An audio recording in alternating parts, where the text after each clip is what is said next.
Welcome to Plant-Based on Fire, the podcast that ignites your passion for plant-based businesses. Real Men Eat Plants is proud to host this show, where we shine a spotlight on the latest and greatest plant-based companies making waves in the industry. From startups to established brands, we'll explore what sets these businesses apart, what challenges they've faced, and what their vision for a more sustainable and ethical food future looks like. So if you're hungry for some fresh insights, inspiring stories, and a healthy dose of entrepreneurial spirit, then join us on Plant-Based on Fire, brought to you by Real Men Eat Plants.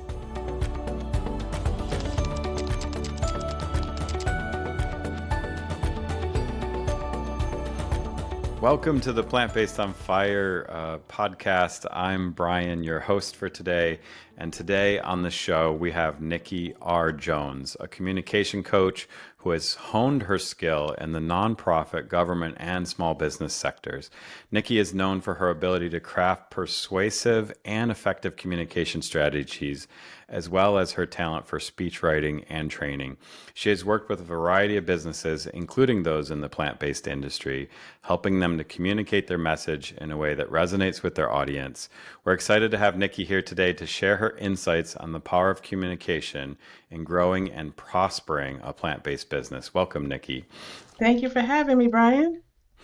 Really appreciate you jumping in with us. I've got a couple questions that kick us off, and they should be nice and easy ones for you. Okay. Can you tell us the official name of your business and where you're based? NRJ Consulting. I right now live in Concord, North Carolina. I'm from Syracuse, New York, so I always rep my hometown. Nice. Yeah, that's just north of Charlotte, for those of you who don't know where Concord is. And I grew up in New York as well, so we're fellow New Yorkers here. I So didn't know that. yeah, I grew up in Rochester, so Okay. yeah, not too far from the Q's there. So what inspired you to open the business? So my background, as you just mentioned, spans advocacy, nonprofit, government, and so forth. And I really enjoyed when I worked in advocacy, understanding the power of voice and the power of story and what happens when you mix those things together. And so when I'm working with coaches and consultants, I know that they're focused on transforming lives, and I'm able to help them use that language to connect with the people who need to hear them most. And I like to say that it whispers in ears and speaks to hearts. I love it. I love it. And so how do you sort of identify yourself as that vegan, vegetarian, plant-based? Well, Brian, so I don't belong to any particular group and pay any dues, so nobody can come after me. But normally the way that I explain it is that I eat about a 95% vegan diet. I would really like to be raw vegan, but I'm on a journey, and it's been going on. I stopped eating beef and pork when I was 15. And then over the pandemic, like everybody else, you started trying to do different things, get your creative mojo hat going on. And I was making this and making that. And that's when I became vegan. Now, I had some fish the other day. I'm going to make a confession here. So here and there I will have fish, but I'm never eating like beef and pork and cheese and things. Yeah, yeah. Well, we'll keep pushing you towards the full raw vegan there. That's quite a big goal. Even I'm not that adventurous yet myself, but thanks for sharing that. So tell us a little bit more about some of the services you offer or really recommend to some of the clients that you serve. Yeah, so what I like to say is that but clients have like an exquisite expertise, and that's here, and the people who need the most are here. And so there's a gap in between. And that's where I come in to help bridge that gap with that messaging that is compelling, that's strategic, and that's inviting, so that the clients or future clients will know what's possible when they get to work with them. So when I partner with my clients, we are creating strategies to help them get their message out. And then I also write speeches. So it could be a full-on hear you speech, or it could be what you're going to say in a series of videos online to attract the people who need you most. And you'll hear me say that a lot because I truly believe that people need our services. And when we work in our purpose, when we work in our mix in our passion, we are really having a ripple effect. So when I help my clients reach their clients, it helps them shine so that they can reach their clients. And I'm really honored and humbled by getting to do the work that I do. I can't emphasize that enough because that's what I try to tell a lot of companies that I mentor is look for the win-win situations. Yeah. This isn't monopoly here, right? Like we can lift each other up and both succeed in business. So that's so amazing to hear. So what do you think the most interesting part of owning your business is? The most interesting part is the ups and the downs. And it is the being able to be honest with yourself about, oh, this is maybe I don't need to be doing this right now. Yeah. And it, being able to get around other people where you can have those candid conversations. There's no judgment. You're not worried about things being shared. And then the interesting part is also when I can see my clients, the ones who were doing speech writing and prep, and they've got the shaky voice or they're nervous, and then they're like, "Hey, I'm ready," and I'm like, Yeah. "Oh, that's beautiful, you made it." Or when I'm working with clients and helping them get their messaging so that they can go on podcasts or they can go on media interviews or speak in social media lives or what have you, and then they're just putting the messaging out there in a way where their future clients can say, "Oh, wait, oh, I do need that. Let me go ahead and book a call." Absolutely. Yeah. Are you collaborating with any other plant-based businesses in the area? Yeah, you. No. I, I I love it. definitely, I definitely get to meet other people like you, and then there's opportunity for us to refer business to one another, even potentially partner together. So I'm open to working with anyone who I like to, work with people who are heart led. It Yeah. really makes a difference in the work that I do and how I feel about it. Like, I don't want to be in a situation where I'm like, oh, here comes Brian calling. No, I want to be like, oh, it's Brian. I mean, when people say plant-based businesses, they're really honestly thinking of more of that, those restaurants or the nutrition coaches and those kinds of plant-based business, or maybe even food producers, right? But Yeah. it's important to know that there are so many other businesses out there, like mine, obviously in the podcasting space, but Mhm. in yours, like, it's something that maybe do you advertise that a little bit, or do you find that that helps to resonate with certain clients at a moment, or? Depending on who I'm talking to. I mean, normally I'm not sharing things that I'm doing in my personal life to that level. But if Mhm. I'm speaking to someone and we're on a discovery call, she happens or he happens to mention something about their health journey or what have you, sometimes I definitely will share that. And whether it's me going to a wellness place and I'm like, you should go check that place out, or Yeah. it's me talking about a new restaurant locally or a new recipe that I've had. I enjoy being able to work with clients who I kind of feel like they're friends in my head. So it's Yeah. like once we get over that that we just met place, we tend to share other information and tips.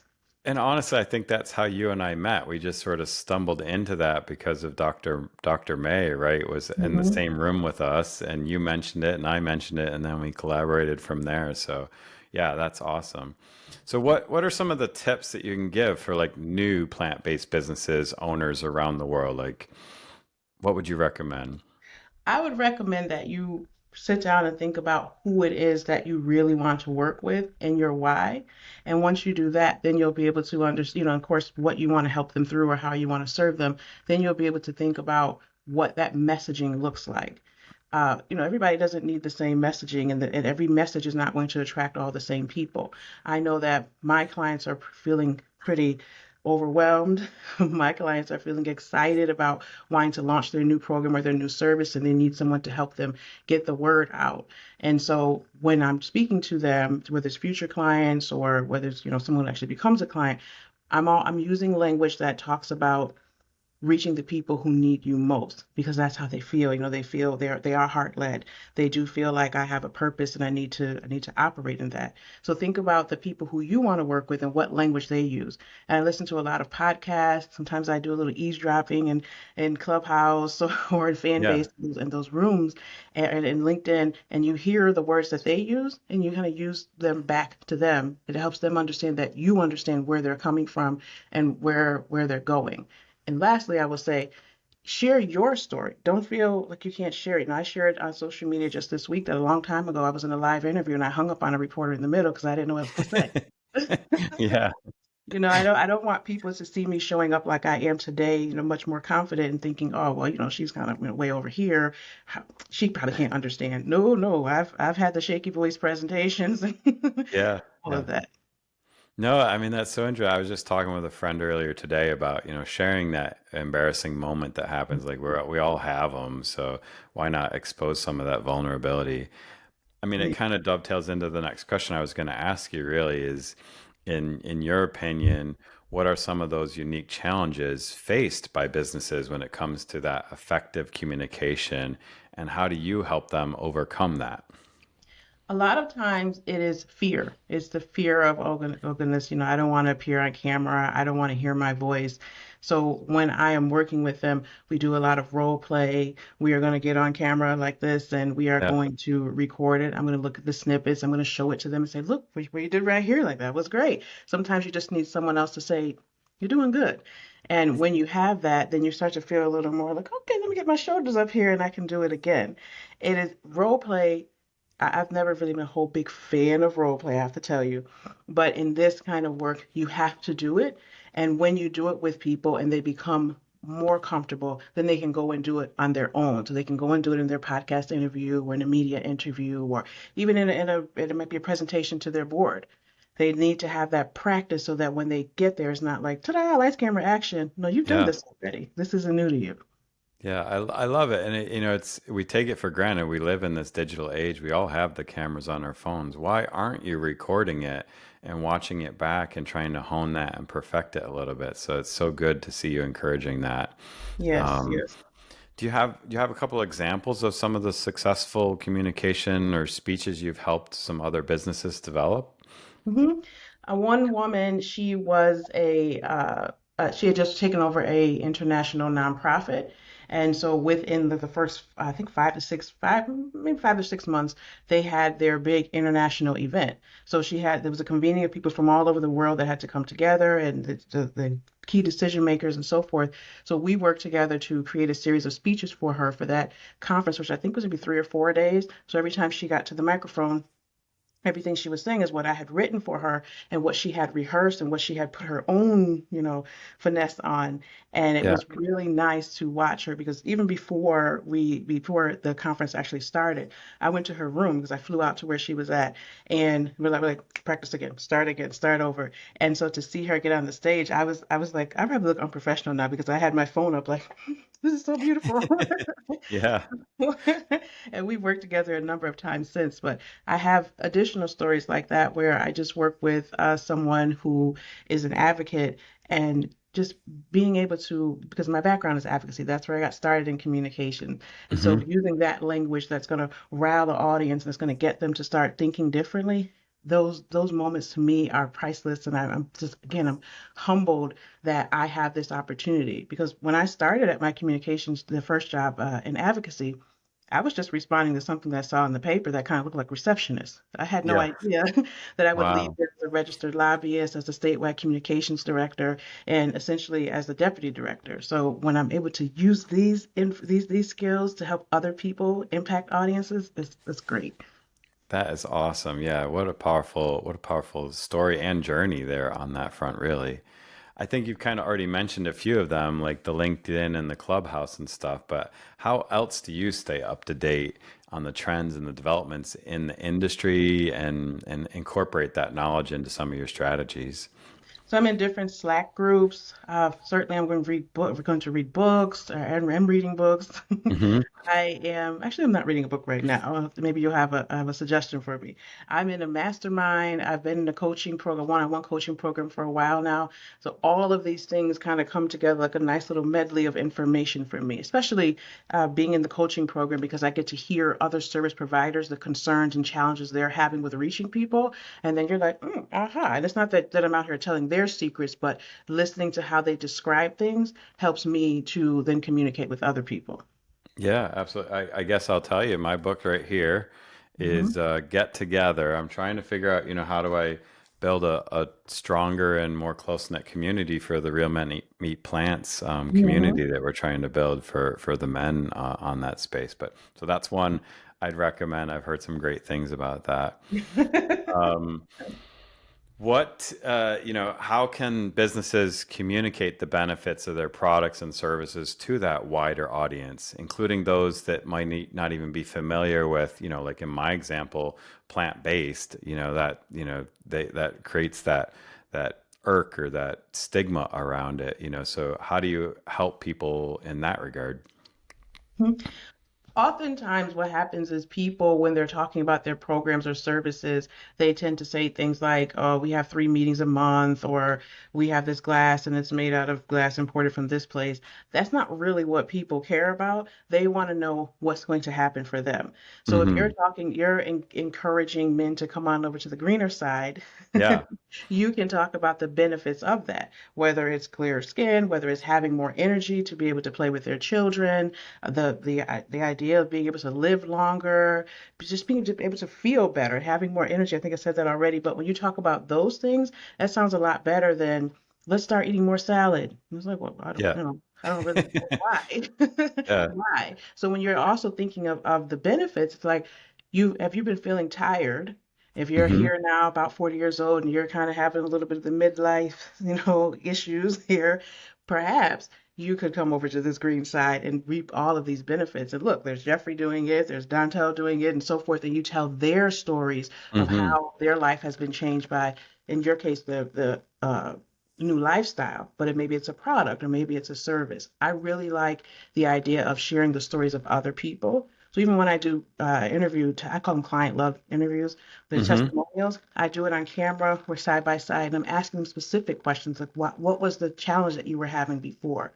What made you say now is the time that I have to hire someone to help me with speech writing? What was the Yeah. experience like? So when you hear people saying in their own words, it makes a Hmm. difference for the people who are thinking of it. Yeah. Oh man, I love that. That's chock full of some good tips and stuff right Mhm. there.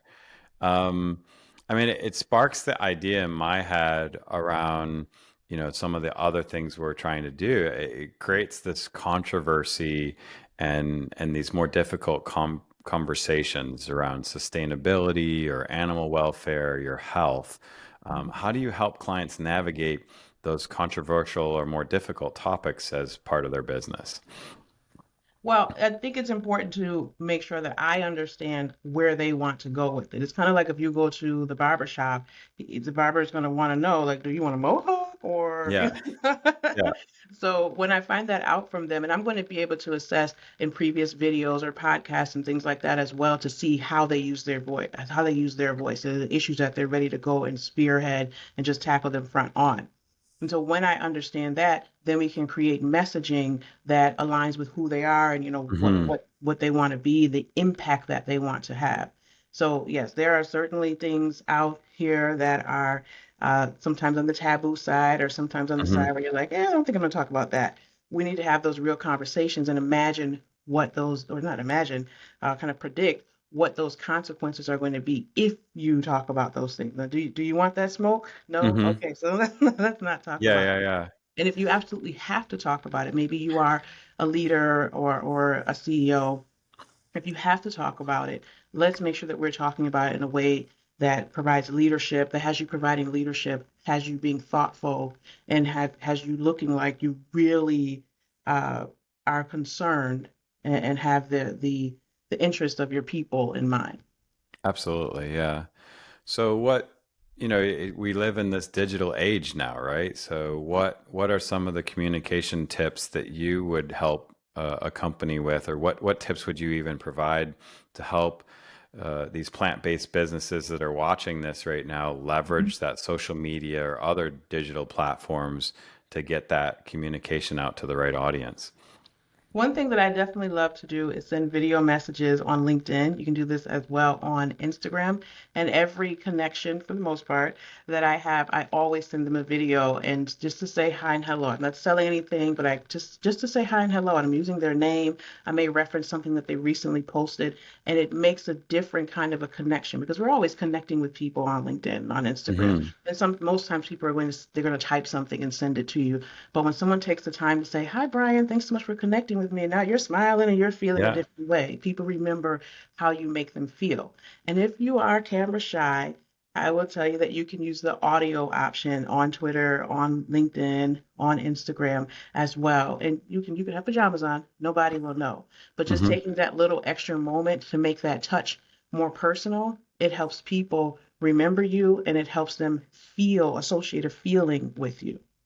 And I can tell, you did that after we connected on LinkedIn, And it definitely set you apart compared to the hundreds of other connections I've seen throughout the years. So well Yeah. done on that front. Well, thank you. Thank you. Thank you so much, Nikki, for being here and stuff. Love to figure out ways that people can connect with you. So give us a little shout out and the best ways for them to get in touch with you. So if you are a CEO or a C-suite leader, or you know someone who's a CEO or a C-suite leader who needs help with strategic messaging that is going to be compelling and inviting and reaching the people who need them most, you can connect with me. My website is nikkirjones.com. That's NIKKIRjones.com. And also at nikkirjones.com on LinkedIn and Instagram. Awesome. Thank you so much, Nikki, for joining us today and sharing your expertise on this power of communication and growing and prospering plant-based businesses in particular. It's been a real pleasure to have you on the show. As we close out today's episode, I just want to leave you all with a little inspiring quote from Maya Angelou, who said, "I've learned that people will forget what you've said. People will forget what you did, but people will never forget how you made them feel," which I think just further echoes what we were talking about just a moment ago. So in the world of plant-based businesses, it's not just about what you're selling or promoting. It's about the impact you have on people's lives and the planet. So let's remember to communicate with empathy, authenticity, and purpose and make a difference in the world. So thank you for listening, and we'll catch you next time. And that's a wrap for this episode of Plant-Based on Fire. We hope you enjoyed learning about the innovative plant-based businesses we featured today and got inspired to support them on their journey. Remember, plant-based eating isn't just a trend. It's a way of life that benefits your health, the environment, and animals. By choosing plant-based foods, you're making a positive impact on the world and helping to create a better and more compassionate future. If you want to join the Real Men Eat Plants community and get even more resources to help you go and stay plant-based, check out our blog, podcasts, and 30-day challenge at realmeneatplants.com. Thank you for tuning in to Plant-Based on Fire, brought to you by Real Men Eat Plants. Head over to Apple Podcast and give us a review and let us know what you think of this episode. Don't forget to tag us at Plant-Based on Fire when you share this episode in your preferred social media. Wish to be a guest? We need to know about your plant-based business. Email us at pbof@realmeneatplants.com. We love hearing from our listeners. Thank you to our guests and to you, our listeners, for your support, and see you next time.